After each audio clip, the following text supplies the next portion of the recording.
Hello दोस्तों, नमस्कार। SM किसी चैनल में मैं आप सभी लोगों का दिल से बहुत बहुत स्वागत करता हूं। दोस्तों, इस वीडियो में हम लोग यहाँ पे बात करने वाले एंड सीखने की कोशिश करने वाले कि जो ब्रोकर्स रहते हैं, आप सभी लोगों को पता है बहुत बड़े बड़े ब्रोकर्स हैं और हर कोई अपने अपना मतलब बेस्ट देने की कोशिश करता रहता है। आप लोगों ने देखा होगा कि फॉर एग्जाम्पल एक पर्टिकुलर स्टॉक है XYZ। उसके बारे में बहुत सारे ब्रोकर्स अपनी राय देते हैं कि आने वाले एक साल में ये स्टॉक इस लेवल पे जाएगा या फिर ऊपर जाएगा या फिर नीचे जाएगा। कुछ लोग कहते कि बहुत ही ऊपर जाएगा, कुछ लोग कहते बहुत ही नीचे जाएगा। हम लोग को ब्रोकर अलग अलग ब्रोकर की अलग अलग राय देखने को यहाँ पे मिल जाती है। ये हर वक्त यहाँ पे चलता रहता है कि ब्रोकर पर्टिकुलर स्टॉक से रिलेटेड बातें करते हैं। जैसे कि मैं बात करूँ, अभी पॉपुलर हुआ था रिलायंस इंडस्ट्री का, जहाँ पे सारे ब्रोकर्स बोल रहे थे चलो ठीक है 2019 के से लेके 1900 से लेके लगभग 2300 तक की रेंज बता रहे थे, बट बीच में ही मैक्वेरीज ने बोल दिया कि 1195 तक आ सकता है। हम लोगों को इस तरीके का कॉन्ट्राडिक्शंस बोलते हैं ना, देखने को मिल जाता है। बट कभी कभी ऐसा भी हो जाता है दोस्तों कि एक स्टॉक के बारे में हम लोगों को बहुत सारे जो दिग्गज ब्रोकर्स है उनकी राय बिल्कुल सेम डायरेक्शन में जाते हुए देखने को मिलती है। ऐसे स्टॉक पे भी अगर आप लोग यहाँ पे नज़र रखते हो तो कुछ ना कुछ अपॉर्चुनिटी शायद से क्रिएट हो सकती है। मतलब यहाँ पे हम लोग बात करने वाले 5 दिग्गज ब्रोकर्स एंड उन्होंने मतलब ब्रोकर्स ही आप लोग बोल सकते हैं, उन्होंने कहा है कि यहाँ पे बाय करके चल सकते हो। दूसरे ने भी सेम कहा है, तीसरे ने भी सेम कहा है, चौथे ने भी एंड पाँचवें में भी। ऑब्वियसली टारगेट ऊपर नीचे हो सकता है, मिनिमम से लेके मैक्सिमम कितने रिटर्न्स भी बन सकते हैं एक साल के अंदर अंदर उस पर्टिकुलर स्टॉक में। वो भी हम लोग जानने की कोशिश करने वाले हैं। कौन से ब्रोकर ने उस पर्टिकुलर स्टॉक से रिलेटेड, एक ही स्टॉक की बात करें, किस लेवल के टारगेट्स यहाँ पे दिए हैं, तो उसी के बारे में जानने की कोशिश यहाँ पे करने वाले हैं। चलिए दोस्तों, इस वीडियो को स्टार्ट कर लेते हैं। तो सबसे पहले हम लोग यहाँ पे बात करेंगे, जो स्टॉक का नाम है वो आपके सामने आ चुका है, अल्ट्राटेक सीमेंट। यस, अगर आप सभी लोगों को याद है, इससे रिलेटेड भी बीच में मैंने वीडियो बनाया था। बीच में भी नहीं बोलना चाहिए, लगभग 1-1.5 साल हो चुका है। तब ये स्टॉक चल रहा था लगभग 4,300 के आसपास रहेगा। एंड ये भी कहा था कि ये कछुए की चाल वाला स्टॉक है। आप एक्सपेक्ट कर रहे हो कि ये बजाज फाइनेंस जैसे भागेगा, तो बिल्कुल नहीं। बीच में मैंने ये भी वीडियो बनाया था कि कौन से स्टॉक कछुए की चाल वाले, मतलब उसके तरह से धीमे धीमे चलते जाएंगे ऊपर, जिसमें L&T आता है, विप्रो आता है, ITC आता है, अल्ट्राटेक सीमेंट आता है। ये स्टॉक धीमे चलते हैं। इस धीमे चलना मतलब ख़राब होना नहीं होता है, राइट।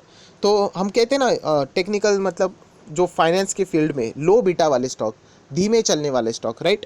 तो ऐसे स्टॉक की अगर मैं बात करूं दोस्तों, तो अल्ट्राटेक सीमेंट की यहाँ पे बात की जा रही है। एंड 5 दिग्गज ब्रोकर्स ने अल्ट्राटेक सीमेंट के बदल अपनी जो राय आपकी सामने रखी है वो बाइंग की रखी है। अभी कौन कौन से यहाँ पे ब्रोकर्स हैं एंड किस किस ने कौन सा टारगेट रखा है, उसी के बारे में हम लोग फिलहाल यहाँ पे बात करने वाले हैं। तो दोस्तों, सबसे ज़्यादा अगर यहाँ पे फिलहाल जो टारगेट मुझे देखने को मिल रहा है, CLSA। यस दोस्तों, CLSA ने यहाँ पे कहा है कि अल्ट्राटेक सीमेंट आप चाहो तो खरीदारी करके चल सकते हो। एंड उसका लक्ष्य यहाँ पे बताया 5900। सर, ये कितने टाइम के टारगेट होते हैं? कोई भी ब्रोकिंग जो कंपनी रहती है अपना टारगेट 1 साल के लिए यहाँ पे देती है। CLSA ने जो बातें बोली है 5900, ये सबसे टॉप अभी हम लोग को फिलहाल यहाँ पे देखने को मिल रहा है। अगर हम लोग अभी भी करंट मार्केट प्राइस से अगर बात करें तो लगभग अप्रॉक्सीमेटली 15 से 16% हम लोग यहाँ पे बोल सकते हैं एक साल के अंदर अंदर रिटर्न्स मिल सकते हैं। हालांकि ब्लाइंडली फॉलो करना नहीं है, क्योंकि अगर उनकी टारगेट्स गलत जाते तो नुकसान आपको यहाँ पे हो सकता है। हर कोई जो ब्रोकिंग कंपनी रहती है वो ऑब्वियसली आपको भी बताती कि आप लोगों ने मानना है कि नहीं, वो आपके ऊपर है।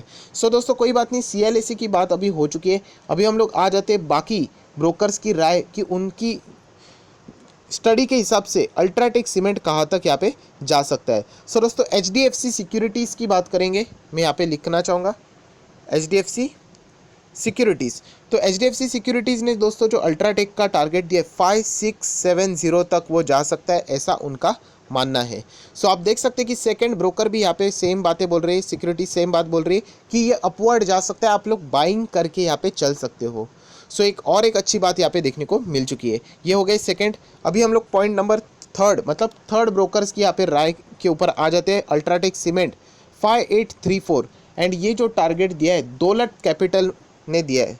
किसने? दौलत कैपिटल ने। एंड अगेन मैं रिपीट करना चाहूँगा, जो नंबर यहाँ पे बताया जा रहा है दौलत कैपिटल की ओर से 5834।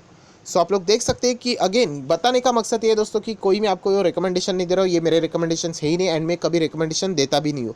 बट आपको ये सारी चीज़ें जो डिफिकल्ट होती है फाइंड करने से रिलेटेड, वो कभी कभी मैं यहाँ पे आसान भाषा में आपको समझा देता हूँ। 5830 ये दौलत कैपिटल का टारगेट है अल्ट्राटेक सीमेंट के लिए। आप देख सकते हैं तीसरा ब्रोकर हम कह सकते हैं यहाँ पे अल्ट्राटेक सीमेंट को बाय करके चलने के लिए कह रहा है आने वाले 1 साल के लिए, एंड तीनों के टारगेट हम लोग को ऊपर ही फिलहाल देखने को मिल चुके हैं। थोड़ा सा हम लोग और आगे बढ़ते हैं, एंड 2 अल्ट्राटेक वाले अभी भी बाकी है। तो बहुत ही popular broker Motilal Oswal, yes दोस्तों, आप सभी लोगों को पता है मोतीलाल ओसवाल की अगर हम लोग बात करें तो उन्होंने भी यहाँ पे बोल दिया है, मोतीलाल ओसवाल ने, कि अल्ट्राटेक सीमेंट को बाय करके चलना, एंड 5760 के टारगेट्स उन्होंने आते एक समय में 12 मंथ्स में आप लोगों को मिलते हुए देखने को मिल सकता है, जो कि एक बहुत ही शानदार रिटर्न हम लोग यहाँ पे कह सकते हैं।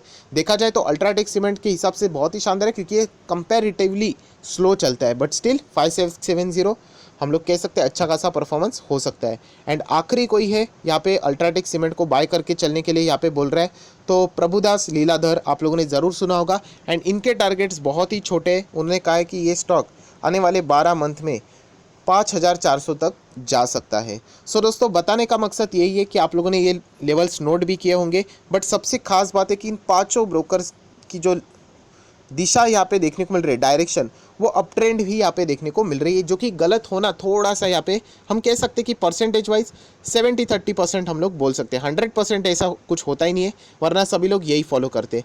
सो ज़रूर अगर आप चाहो तो अल्ट्राटेक सीमेंट के बारे में 1 साल के लिए अगर आप ट्राई भी करना चाहते हो, जो लोग नए हैं मार्केट में, सो इस तरीके की भी वो कोशिश कर सकते हैं। मिनिमम 1 शेयर लेके कर सकते हैं, राइट।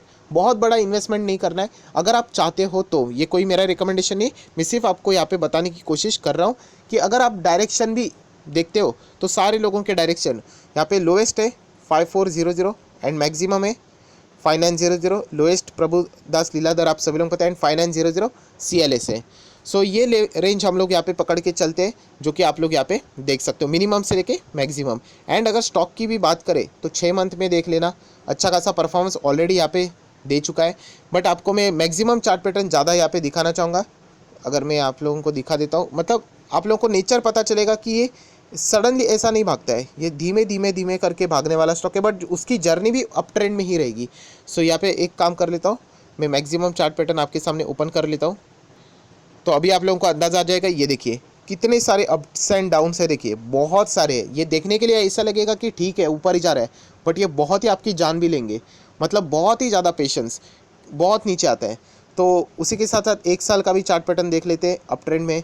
5 साल का देखेंगे तो परफेक्ट एग्जाम्पल है, ये देखिए 5 साल में देख लेना कि कितना ये स्लो चल रहा है। 4000 का लेवल देख लेना, या फिर एक काम कर लेते हैं 4000 भी नहीं, 5000 हम लोग पकड़ लेते हैं मैक्सिमम से लेके 3000। ये इसी रेंज में देखिए 5 साल यहाँ पे चल रहा था।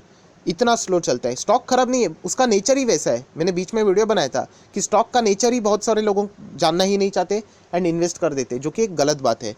सो स्टॉक का नेचर बहुत ही स्लो है। 5 साल में बात करूँ तो 82% के returns, not bad, but market में इससे भी बड़े बड़े रिटर्न्स मिलते हैं, तो इसीलिए लोगों को ये भी रिटर्न्स कम नज़र आते हैं। बट अल्ट्राटेक सीमेंट देखा जाए तो बहुत ही गजब की company, fundamentally strong company, and advantage वाली बात, निफ्टी 50 वाली कंपनी है। सो ये एक एडवांटेज वाली बात ज़रूर यहाँ पे नज़र आती है। थोड़ा सा हम लोग इस स्टॉक को और भी यहाँ पे जानने की कोशिश करेंगे। आप देख सकते हो 5199 का इसका हाई है, एंड वो हाई कभी दर्ज किया है तो 4 दिसंबर को ही कंपनी ने हाई दर्ज किया है, वहीं से लो होके 5089 पे हम लोग को आते हुए देखने को मिला है। 4 दिसंबर की बात करें, मतलब फ्राइडे की, तो ज़्यादा कोई डिलीवरीज नहीं है, 15 से 16% की ही डिलीवरीज देखने को मिल रही है। कंपनी इन्फॉर्मेशन में अगर हम लोग देखें डिविडेंड के हिसाब से 16, 17, 18, 19, 20, कंपनी पहले 9.5, 10, 10.5, 11.5 एंड 13, मतलब कंपनी अच्छा डिविडेंड दे रही है। डिविडेंड बढ़ रहा है, मतलब कंपनी का प्रॉफिट भी यहाँ पे बढ़ रहा है, एक छोटा सा इंडिकेशन देखने को मिल सकता है। जून की बात करें सो 80,500, सितंबर की बात करें तो 1,20,000 रुपीज़ इन लैक्स का प्रॉफिट कंपनी यहाँ पे कमा रही है। सो उसी के साथ साथ कंपनी के अगर हम लोग यहाँ पे बैलेंस शीट भी देख ले, सो हम लोग को रिजर्व्स, कंपनी के लोन कितना है, वो सारी चीज़ें देखने को मिल जाएगी। सो थोड़ा सा मैं नीचे आ जाता हूँ तो रिजर्व्स की बात कर रहे थे, बाप रे बाप, बहुत ही तगड़े रिजर्व्स है। 38,000 ही बोल दो, बहुत ही शानदार रिजर्व्स है। उसी के साथ साथ नीचे जाते तो कोई कर्जा है, यस कंपनी के ऊपर कर्जा है, लगभग लास्ट टाइम तो 16 था, अभी तो 14,000 करोड़ का है, but still 14,000 crore big amount. उसके बाद शॉर्ट टर्म पे भी कर्जा है, यस कर्जा है कंपनी के ऊपर, लगभग 3,950 करोड़ का कर्जा है। तो कर्जे से ये कंपनी पूरी तरीके से भरी हुई है, ये भी हम लोग यहाँ पे कह सकते हैं। इसका अर्थ ये नहीं कि खराब हो गई, आप परफॉर्मेंस देख सकते हो कि कर्जा अभी रिलायंस इंडस्ट्री के ऊपर भी 1 लाख करोड़ का कर्जा था, बट स्टिल कंपनी यहाँ पे ग्रोथ में नज़र आ रही थी। तो कंपनी और आगे डेवलप होना चाहती थी, तो इसीलिए उन्होंने नेट डेट फ्री का ऐलान वहाँ पे कर लिया था, जो कि उन्होंने अचीव भी कर लिया है। कैश एंड कैश इक्विवेलेंट 310, मात्र 310 करोड़ है, हम लोग ऐसा बोल सकते हैं। सो बैलेंस शीट ऑब्वियसली हम लोग कह नहीं सकते कि बहुत ही ज़बरदस्त है, बहुत ज़बरदस्त मतलब आप कर्जा कम होना चाहिए या फिर डिक्रीजिंग मैनर में होना चाहिए या फिर डेट फ्री रहेगा तो और भी बेहतर, बट फिलहाल तो उस टाइप की बैलेंस शीट तो नहीं है। प्रमोटर का कॉन्फिडेंस कितना है अपने कंपनी के प्रति, वो एक बार यहाँ पे देख लेते हैं। साइट यहाँ पे ओपन हो रही है, तो ठीक है, साइट यहाँ पे ओपन हो चुकी है, जहाँ पे अगर हम लोग प्रमोटर की बात करें तो एक सेकेंड में एडजस्ट कर लेता हूँ, ठीक है। सो अभी आप लोग देख सकते हो प्रमोटर की होल्डिंग लगभग 60% के आसपास हम लोग कह सकते हैं, कोई भी शेयर गिरवी नहीं है। एफआईएस की बात करें तो 15% आप पकड़ के चल सकते हो। डीएस की बात करें तो 17-18% है। सो ओवरऑल पूरा पैकेज के साथ इस कंपनी को अगर मैं देखूँ एंड क्लोज करते वक्त अगर कंक्लूजन में एक ही चीज़ बोल दूँ तो एक ही कहना चाहूँगा कि अगर आप इस कंपनी का शेयर खरीदना चाहते हो तो आपके पास चाहिए बहुत ज़्यादा पेशेंस। अगर पेशेंस नहीं है तो आप इस स्टॉक को लॉस में बेच के निकल जाओगे, ये मैं इसी वीडियो में आपको बोल रहा हूँ। पेशेंस होगा तो ही इसमें पढ़ना, वरना आप लोगों ने इसमें पढ़ना नहीं चाहिए, इतना मैं बोल सकता हूँ। वरना लोग टारगेट देख लेते बट ये नहीं सोचते कि कंपनी का नेचर कैसा है। सो ये कंपनी आप लोग सोचोगे अरे मार्केट भाग रहा है, मार्केट भाग रहा है, बाकी शेयर्स भाग रहे हैं बट ये नहीं भाग रहा है, तो पहले बोलता हूँ ये हाथी है, जाएगा ऊपर ही बट धीमे धीमे धीमे धीमे करके जाएगा। सो पेशेंस जिनके पास रहेगा, ये चार्ट पैटर्न 5 साल का देख लेना और इससे रेंज बना के अंदाज़ा ले लेना कि कितना ये स्लो स्टॉक चलता है। सो आय आशा करता हूँ दोस्तों इस वीडियो से भी कुछ ना कुछ सीखने को मिलेगा, तो ज़रूर इस वीडियो को लाइक करना, दोस्तों के साथ शेयर करना, तो उनको भी ये सारी बातें पता चल जाएगी। So that's it, thank you very much दोस्तों, we will be meeting our next video, तब तक के लिए बाय बाय।